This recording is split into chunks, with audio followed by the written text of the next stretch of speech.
Philosophy of the Vedanta. To trace historically the process of development of those ideas and systems founded upon higher logic, or proceeding from it, would be a matter of interest and importance.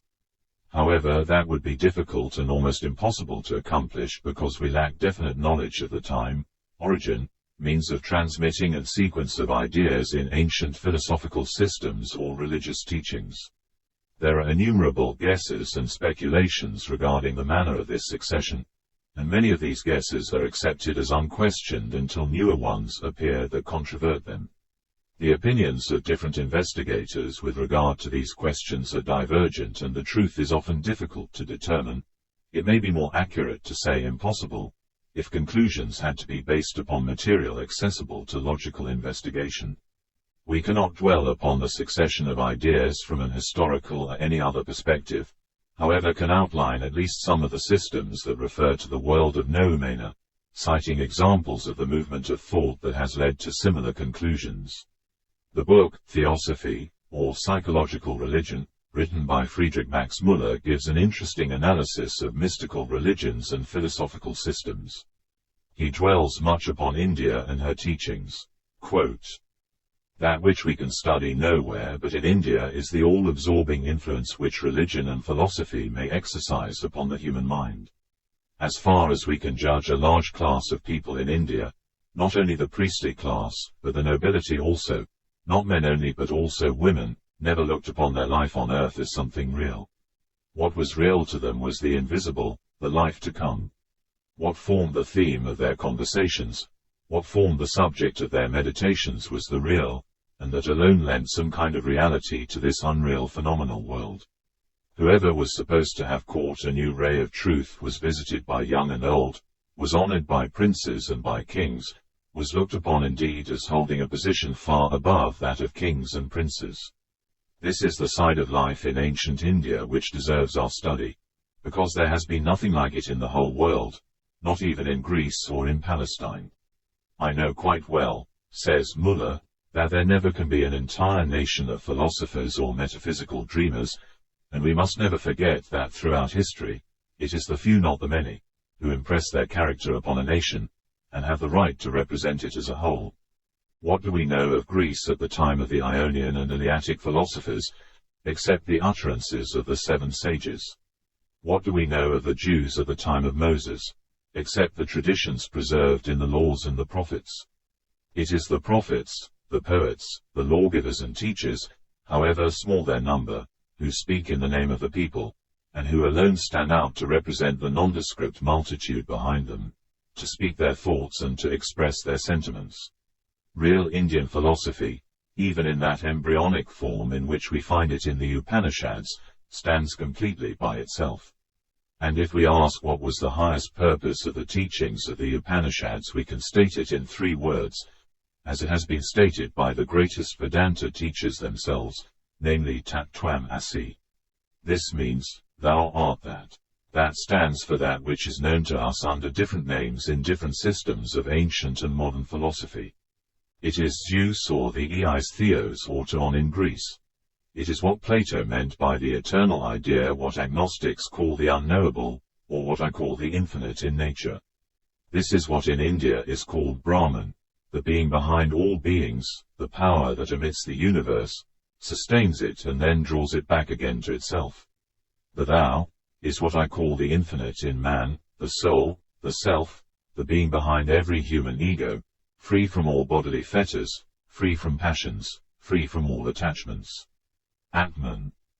The expression, thou art that, means thy soul is the Brahman, or in other words, the subject and the object of all being and of all knowing are one and the same. This is the gist of what I call psychological religion or theosophy, the highest summit of thought that the human mind has reached, which has found different expressions in different religions and philosophies, but nowhere such a clear and powerful realization as in the ancient Upanishads of India. For as long as the individual does not free itself from nescience, or a belief in duality, then it takes something else from itself. True knowledge of the self or true self-knowledge expresses itself in these words, thou art that, or I am Brahman. The nature of Brahman being unchangeable eternal cognition, Until that stage has been reached, the individual soul is fettered by the body, by the organs of sense, and even by the mind and its functions. The soul, the self, says the Vedanta philosopher, cannot be different from the Brahman, because Brahma comprehends all reality, and nothing that really is cannot therefore be different from Brahma. Secondly, the individual self cannot be conceived as a modification of Brahma, because Brahma by itself cannot be changed. Whether by itself, because it is one and perfect in itself, or by anything outside of it, because there exists nothing outside of it.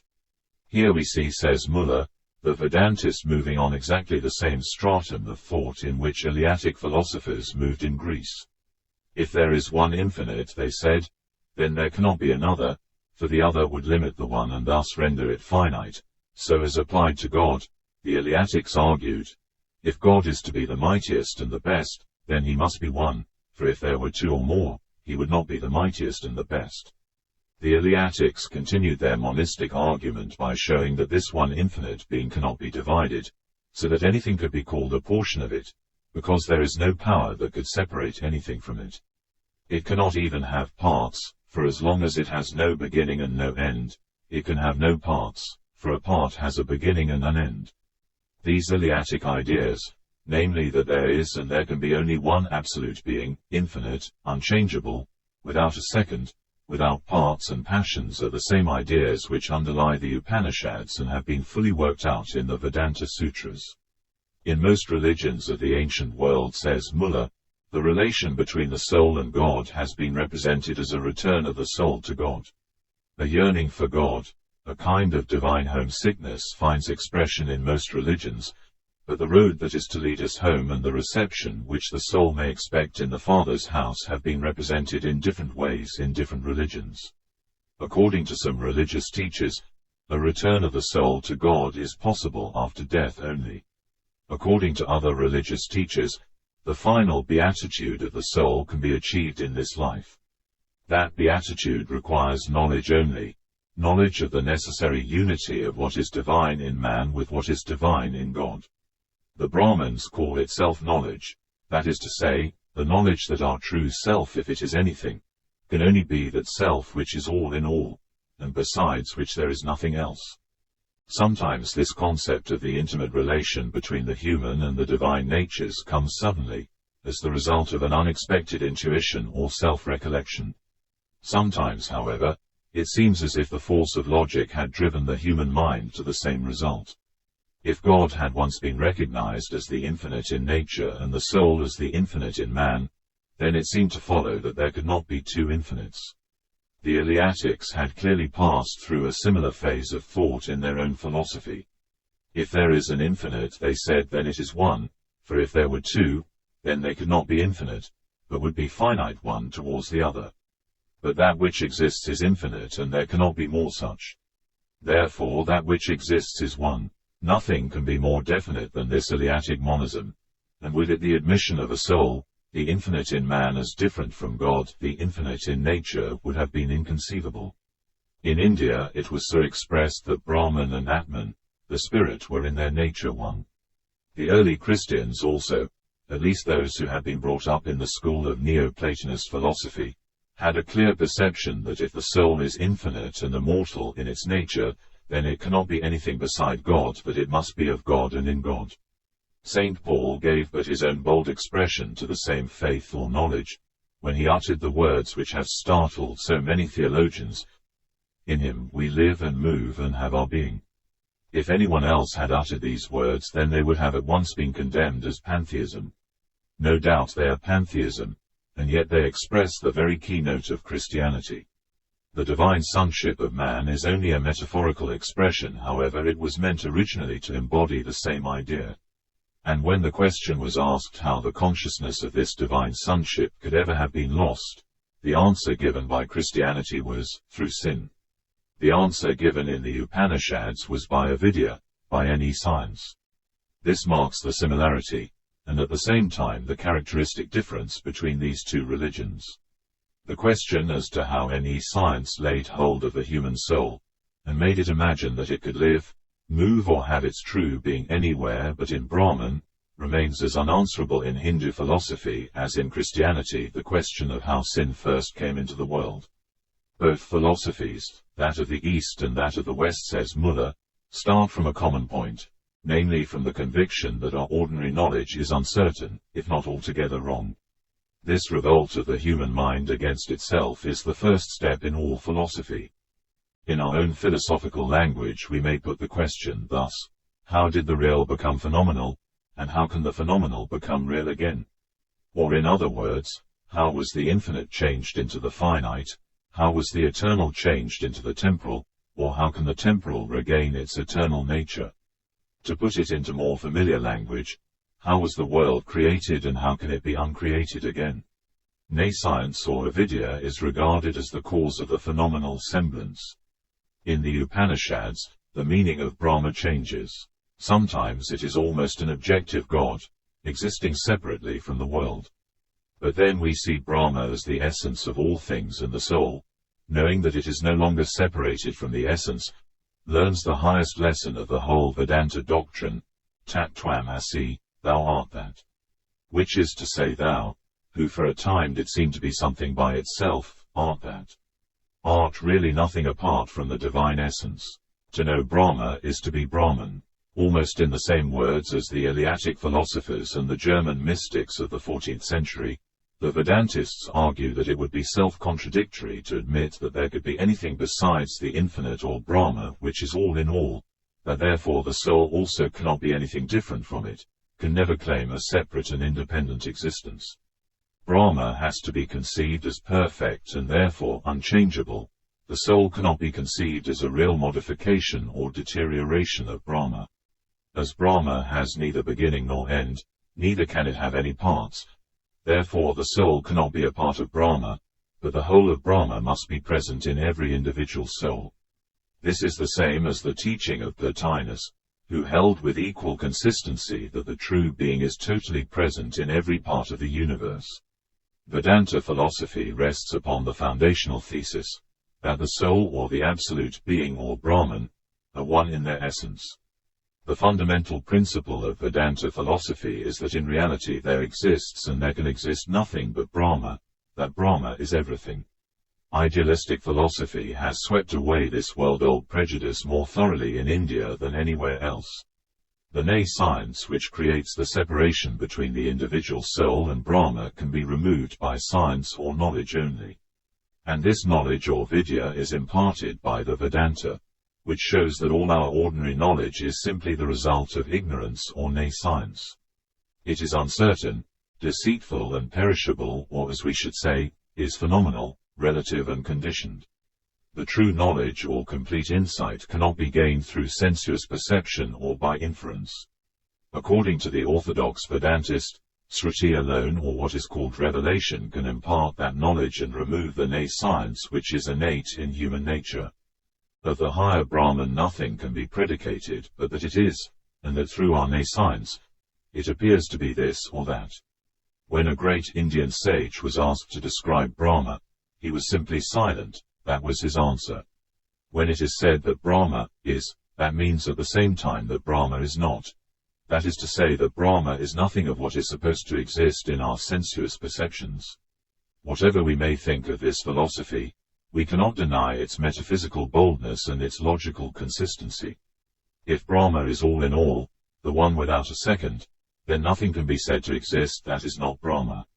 There is no room for anything outside of the infinite and the universal, nor is there room for two infinites, for the infinite in nature and the infinite in man. There is and there can be only one infinite, one Brahma only. This is the beginning and the end of the Vedanta. As the shortest summary of the ideas of the Vedanta 2 verses of Sankara, the commentator and the interpreter of the Vedanta are often quoted: Brahma is true, the world is false. The soul is Brahma and is nothing else. This is really a perfect summary, because what truly and really exists is Brahma, the one absolute being.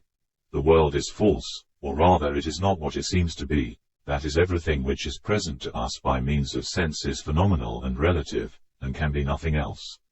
The soul again, or rather every man's soul, though it may seem to be this or that, is in reality nothing but Brahma. In relation to the question of the origin of the world, two famous commentators of the Vedanta, Sankara and Ramananga, differ. Ramananga holds to the theory of evolution, Sankara to the theory of illusion.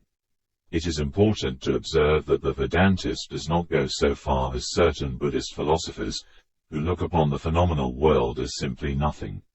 No, their world is real, only it is not what it seems to be. Sankara claims for the phenomenal world a reality sufficient for all practical purposes, sufficient to determine our practical life and our moral obligations. There is a veil, but the Vedanta philosophy teaches us that the eternal light behind it can always be perceived more or less clearly through philosophical knowledge.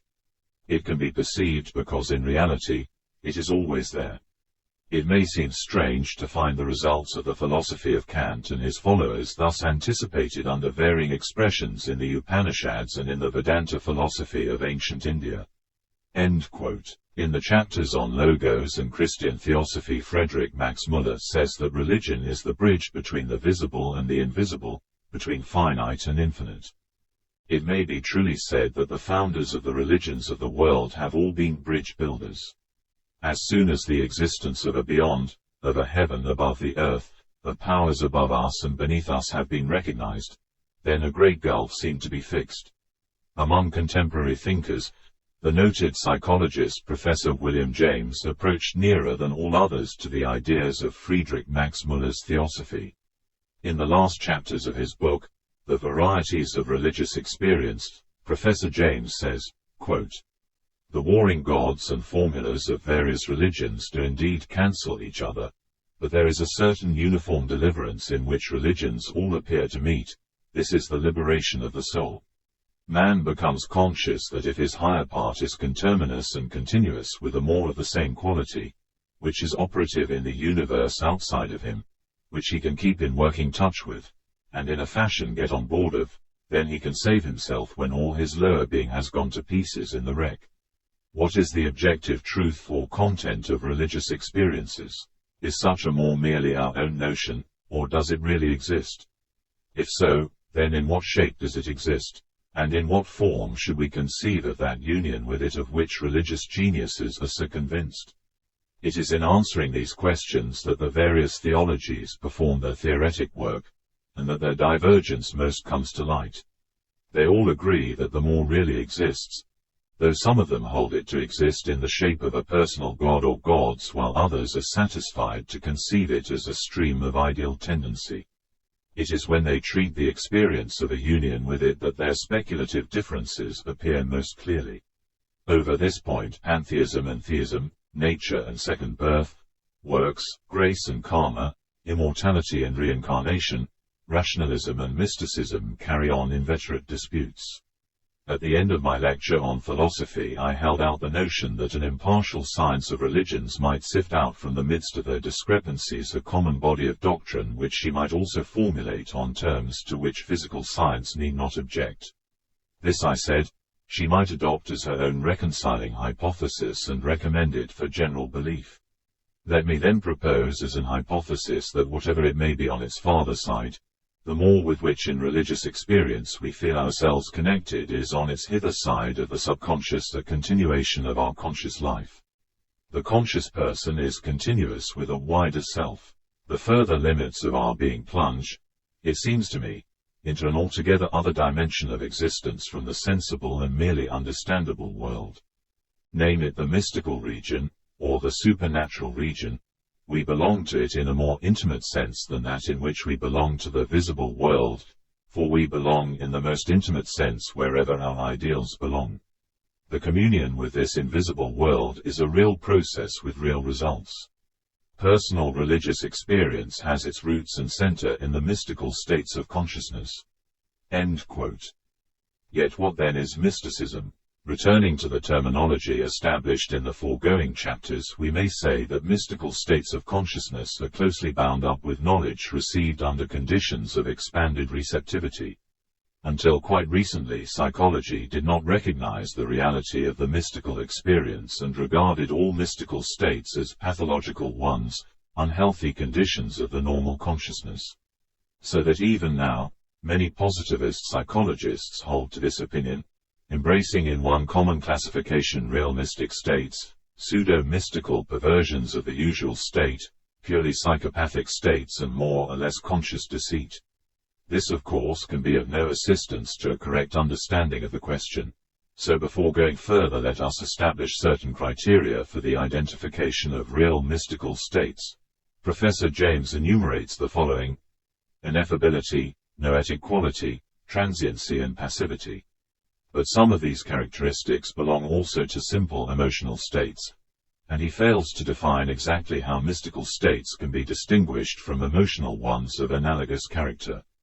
Considering mystical states as knowledge by expanded consciousness, it is possible to give fairly definite criteria for their discernment and their differentiation from the generality of psychic experiences. 1. Mystical states give knowledge which nothing else can give. 2. Mystical states give knowledge of the real world with all its signs and characteristics. 3. The mystical states of men of different ages and different peoples exhibit an astonishing similarity, sometimes amounting to complete identity. 4. The results of mystical experience are entirely illogical from our ordinary point of view. They are superlogical, i.e. Tertium Organum, which is the key to mystical experience and is applicable to them in its entirety. The last named criterion is particularly important. The illogicality of the idea of mystical experience forced science to repudiate them. Now we have established that illogicality, from our standpoint, is the necessary condition for knowledge of the truth or of the real world. This does not mean, of course, that everything that is illogical is true and real, but it means absolutely that everything true and real is illogical from our standpoint. We have established the fact that it is impossible to approach the truth with our logic, and we have also established the possibility of penetrating into these hitherto inaccessible regions by means of the new canon of thought. Consciousness of the necessity for such an instrument of thought undoubtedly existed from far back. For what in substance does the formula Tertium Organum represent if not the fundamental axiom of higher logic? Thou art, that means, thou art both thou, and not thou, and corresponds to the superlogical formula A is both A and not A. If we examine ancient writings from this standpoint, then we shall understand that their authors were searching for a new kind of logic, and were not satisfied with the logic of the things of the phenomenal world. The seeming illogicality of ancient philosophical systems which portrayed an ideal world, as it were instead of an existing one, will then become comprehensible, for in these portrayals of an ideal world, systems of higher logic often lie concealed.